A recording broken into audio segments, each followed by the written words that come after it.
More Ren, more Ren. Yes, I will do more Ren. I love listening to Ren and reacting to the incredible mental health themes that are in his songs and works of art. And there's been a lot of comments for this one. This is The Tale of Jenny and Screetch. I've never heard it, so I'm very excited to listen to it. If you're new here, by the way, my name is Dr. Sil. I'm a junior doctor from Australia, training to become a psychiatrist. So yes, I work in the mental health field and I love making mental health videos in my free time. If you like that kind of thing, please consider liking this video and subscribing. But other than that, let's just get straight into it. It's a long song, 13 minutes, so no time to waste.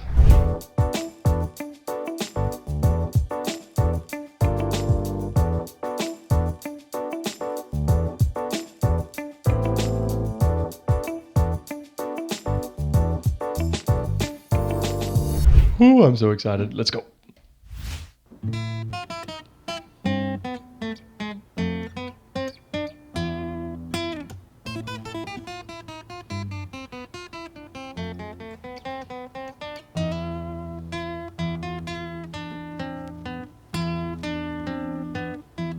Did you get a Thunderstruck AC/DC vibe just then?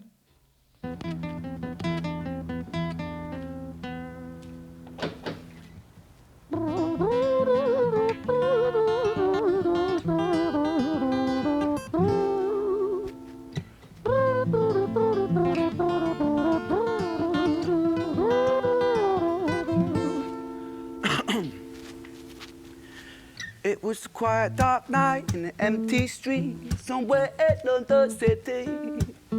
Jenny walked alone, she was dragging her feet, she was heading back home to sleep. Well, she knew this town, she knew this floor, because she walked it about 1,000 times before. She wanted to escape. Can you blame?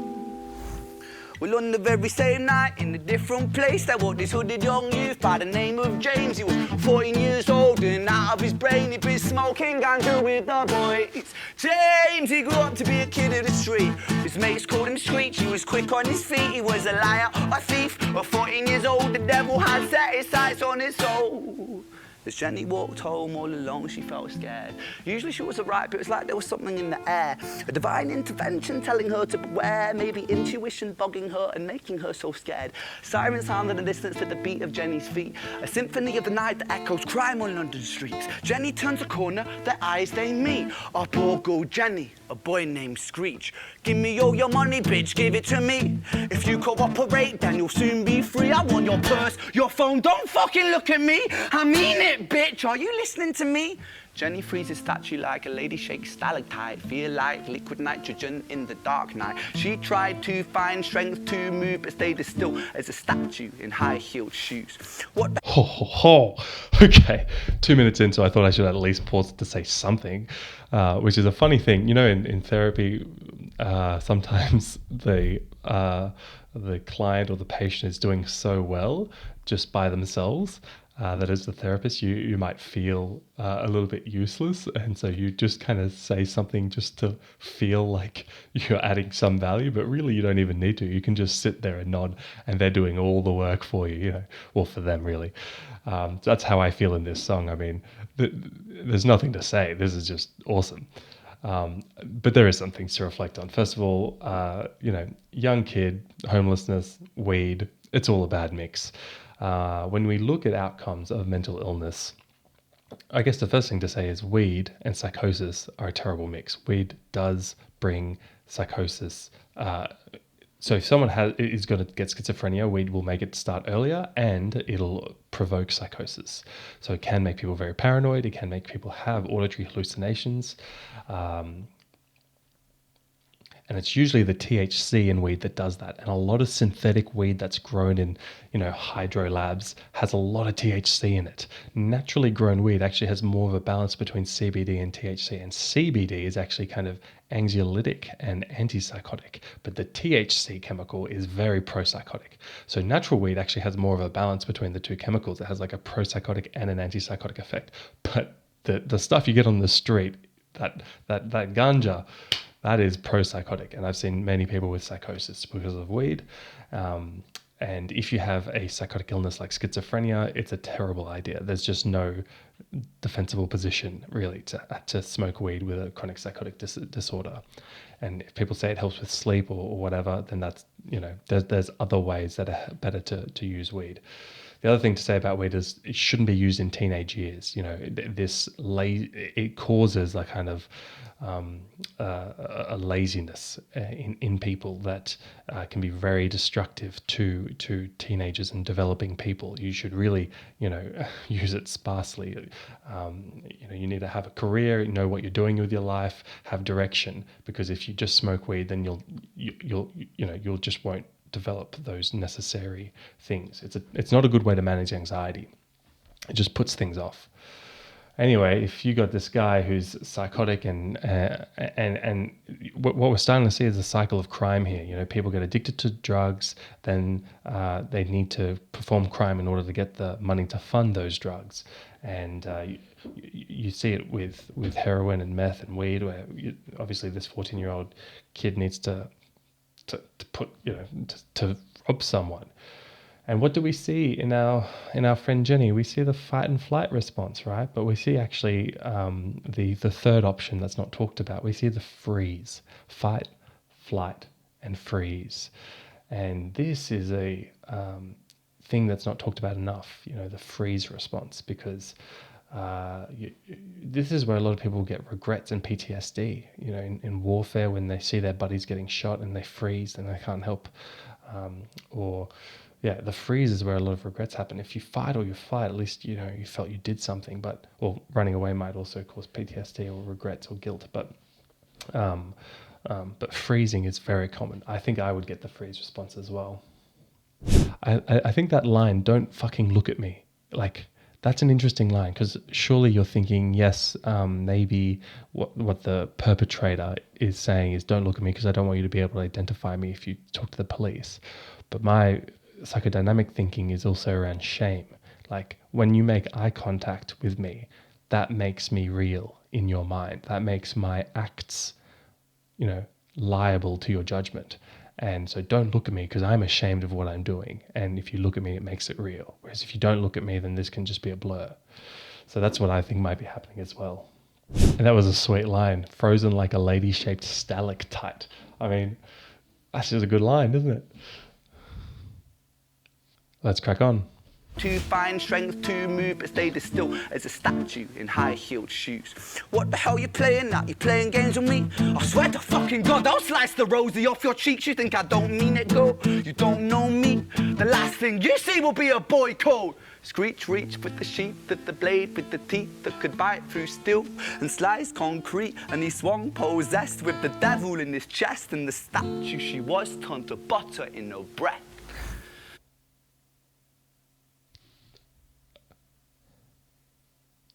Something horrible about psychosis-driven kind of homicide is the fact that often, when someone's psychotic,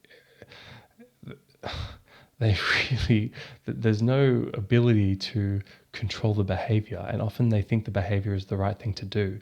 So if they've killed someone, they might be proud of it. They might be like, "Oh, look, I did the right thing. I killed the devil." And because in their psychosis, they thought that this person was the devil, and they'll even sometimes bring it to the police and be like, "Look, I did it. I helped. I killed the devil." Obviously, this guy has malevolent intent because he wants to steal the money, and then has swung possessed. So, oh dear, that gave me shivers. So it's not a good start. Devil in his chest, and the statue she was turned to butter in her breath. It was a quiet, dark night in an empty street somewhere in London City. Jenny lay still on the cold concrete. She's found somewhere to sleep. Well, she knew this town, she knew this floor, 'cause she'd walked here about 1,000 times before. I guess that she escaped. It's such a shame.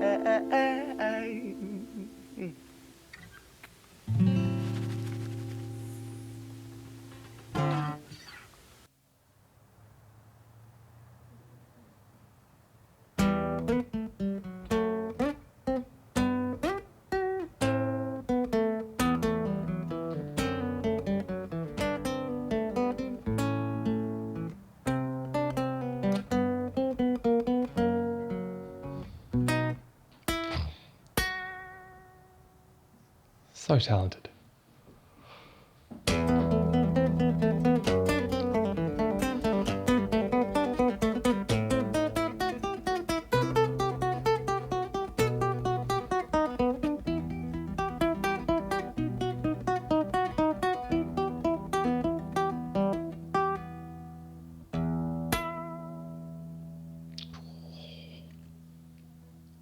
That's almost like his signature note. That brrr. I can't sing, but that little, that's his signature uneasy kind of dark side note, isn't it? Story, it starts right at the end. At the life of poor Jenny, clocked out like Big Ben.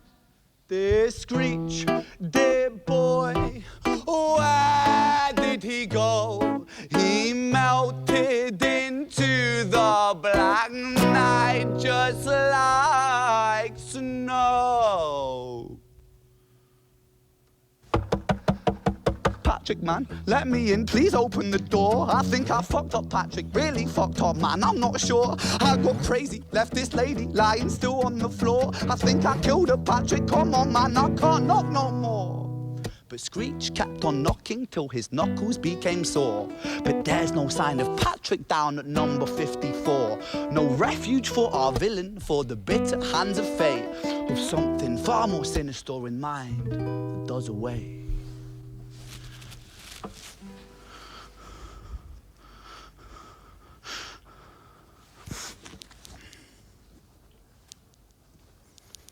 Hey, babe, are you in? No, nothing really, I'm just a bit tired, listen. Can I swing around yours for a few moments? I just really miss you, babe. What the fuck do you mean you're busy? You fucking bitch, for fuck's sakes!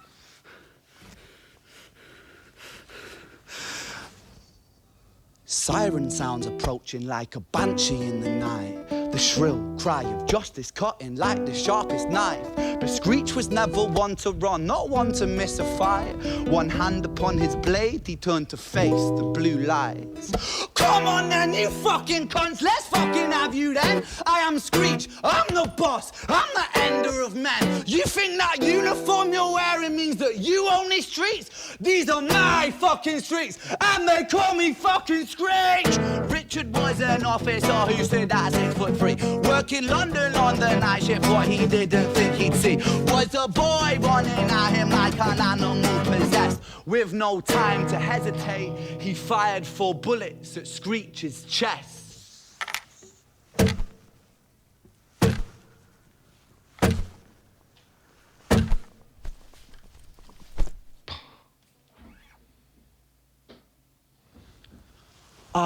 Story. Just to take a point to appreciate the unique element to Ren's, I guess, music videos and cinematography. Like this, it's even got chapters. You know, this video. It's got the Jenny's chapter, the Screetch chapter, and the Violet chapter, which we haven't heard yet. And how that shooting thing makes you Screetch as the camera falls. It's kind of like you're taking turns at embodying this hopefully fictional character. And man, this just shows how powerful rage is. I just feel the rage of Screetch and the that emotional dysregulation when he was on the phone from, hey, can I check in? I miss you. And then boom, fucking FB, and, you know, how could you? And that dysregulation, you know, a lot of red flags. It's very dangerous and violent individual. It is no secret that, you know, men violence against women is very high. And when you think about why that happens and, you know, why Screetch is picking these victims, you got to think about his upbringing, right? What kind of models did he have? And was he himself abused? Because often we model what is done to us as kids. And if he himself was physically abused, then that's the language he knows. That's what he learned. And when he was weak, he was abused, and now he's getting big. He's 14. He takes a knife and he looks for victims, weak victims, and it just makes him a very high risk individual. If someone has antisocial personality disorder, which means, you know, they don't have the ability to empathize with people's pain, And I guess it depends how you define empathy versus sympathy. Some people define sympathy as really feeling the emotions of others, whereas empathy is understanding the emotions of others. But what I mean, if they don't really feel any remorse for negative actions, they're, you know, manipulative, glib, persuasive, and but with always malevolent intent, that kind of antisocial nature, and nothing's ever their fault. They don't take the responsibility or feel bad for what they've done. That's hard to treat with psychotherapy because there's no engagement, and it's usually ego syntonic. It's consistent with what they want. So it's hard to engage them in getting better just by giving therapy, because therapy requires someone to take responsibility for who they are, and that's what drives change. Story, it ends right at the start. Young Screetch and poor Jenny lying 1 street apart. An officer shaken by the boy that he claimed.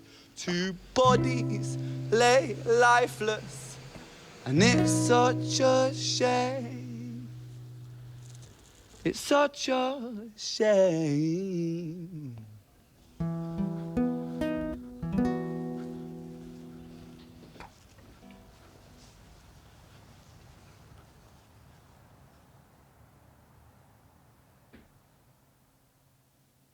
Chapter 3.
See, this is the curse of working in healthcare, because although that was just beautiful, I can't get my head off the fact that why is there an IV bag with no cannula?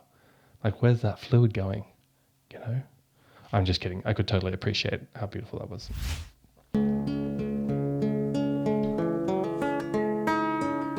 London City, far from pretty, 2005. A lady down in Paddington is fighting just to stay alive. Rhythmic beats and bloodstained sheets. Our lady weeps, she's tired and frail. To set the scene, we must rewind the hands of time for Violet's tale.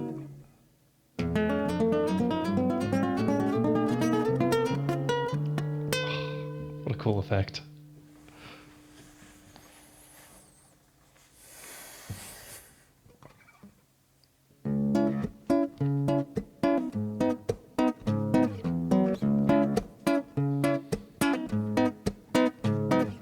Violet was a silent girl, grew up with violent starts. Her mother was a drinker and her father was a bastard. Every night he took a tie but never left the room. I'll spare you with the things he did, I'm sure her mother knew. Violet was a silent girl, she moved out at 16. A semi-detached council flat, paid for by a welfare scheme. Packing shelves at Tesco, stacking jars like pickled bricks. She met a boy named Stevie and he was a little prick. This stuff's tough, isn't it? Look, the just don't sexually assault kids. Like it's just terrible.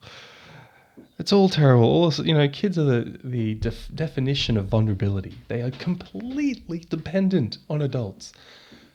And you don't have to be perfect. You don't have to be great. You just have to be good enough. But when kids are assaulted or neglected, it's so hard to have a life after that. When we form our egos, our identities, how we see ourselves, that is through being mirrored by our caregivers.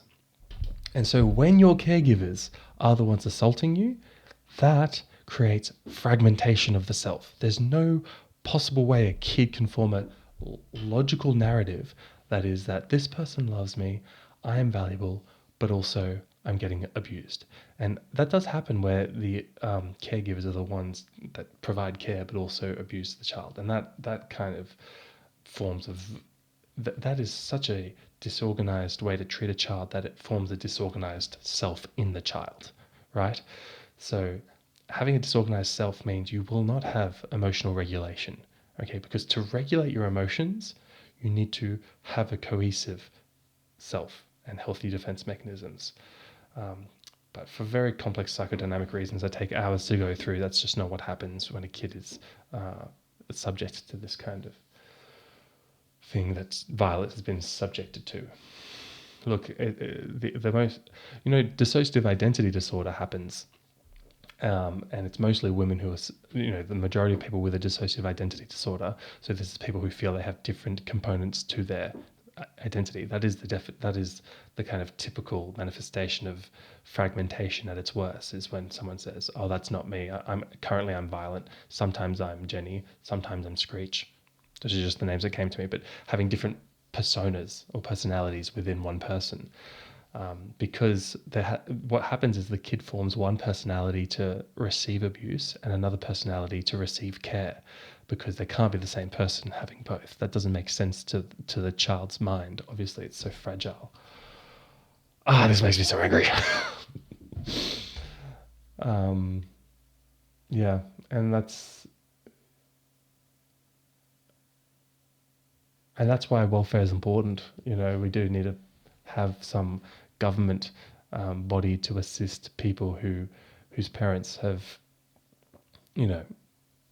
for lack of a better word, failed. And I say that because often the people who have, quote unquote, well, let's not use the word failed, but the parents who have done suboptimal raising of the kids, they themselves have had their own troubles, right? It's not their choice a lot of the time. It's because they've had a very difficult time as well. So just assigning blame doesn't help, and that's not what I'm trying to do here. And I'm sorry if it came across that way. I'm just emotional.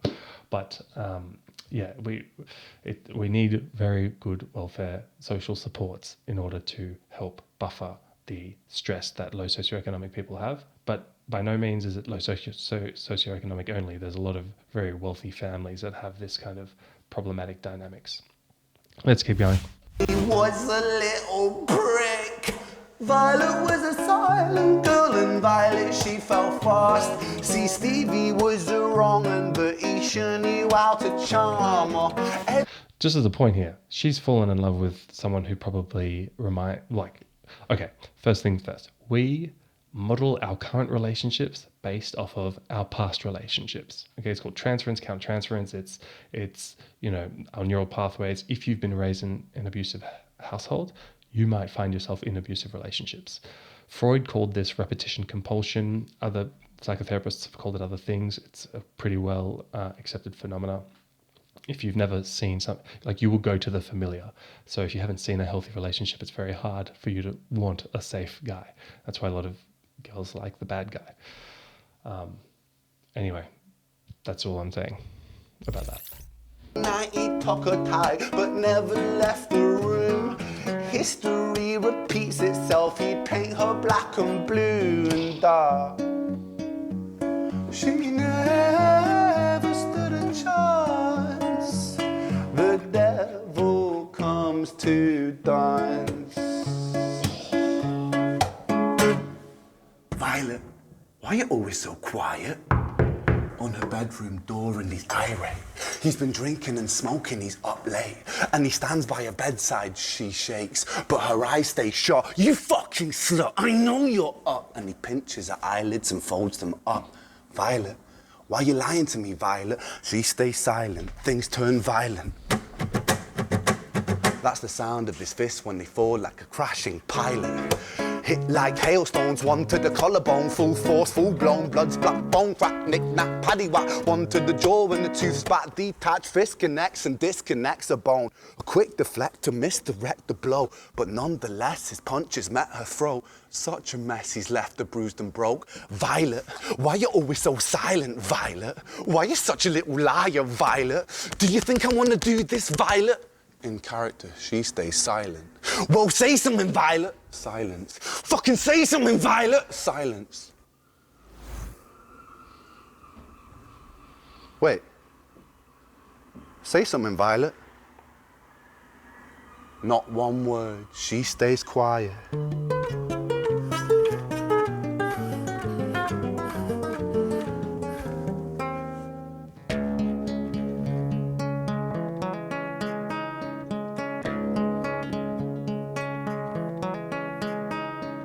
London City, far from pretty, 2005. A lady down in Paddington is fighting just to stay alive. The doctor, in a state of shock, saw something here so very wrong. See, Violet, she was pregnant. Poor Violet, she was 9 months gone.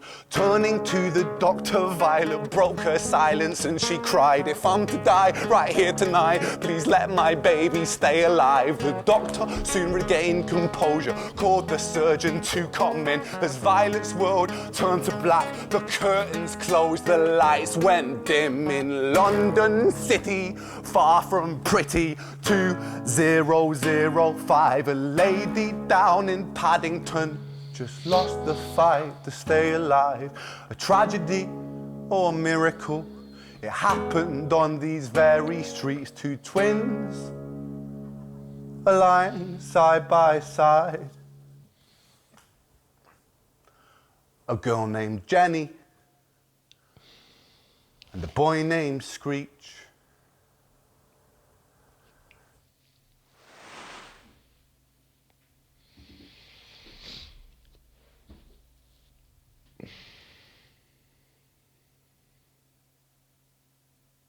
Wow.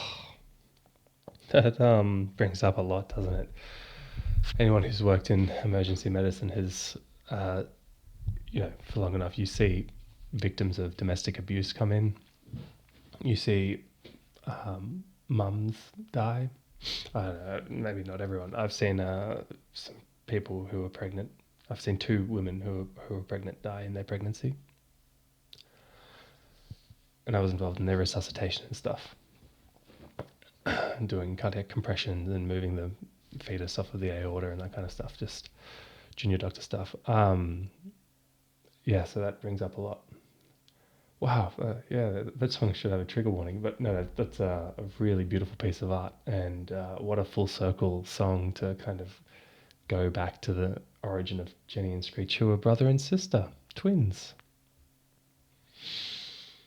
It just goes to show how important so many things are. I'm just saying vague stuff because I'm obviously really affected by that, but I'm going to go give my friends a big cuddle. That's how I'm going to process all this. Yeah, so what else is there to say? That's just the beauty of Ren. It's just highlighting the importance of strong, secure relationships early in life, and good model parents, good parenting, or good enough parenting, not perfect, but good enough parenting. Just being loved is usually good enough, and not being raised homeless, not getting into drugs too early. All these things just make life terrible. And it is preventable, right? With a good welfare system and good healthcare and good domestic violence support. I mean, the origin of this tale this is really a tale of domestic violence and intergenerational trauma, isn't it? And it's just so hard when you see someone who's a victim of domestic violence, but because of their upbringing, they have a dependent personality. They don't want to get out of a relationship.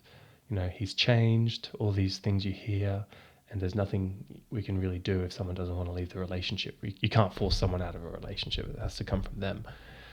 And it, you know, it's just terrible. I don't have a good solution. I just feel for it. Yeah. All right. Well, that's my sobbing for the day done. I hope you guys are doing all right. That's a very triggering song, and my heart goes out to all of you who that touched. And I just hope you're doing all right. If you are in a tricky relationship, and you know what I mean, just Google the resources available. In Australia, there's a lot where I live. And you can just get to a hospital as well. Just talk to your doctor. They'll have options. There are always options. And yeah, I wish you guys all the best. And I'll see you in the next video. All right. See ya.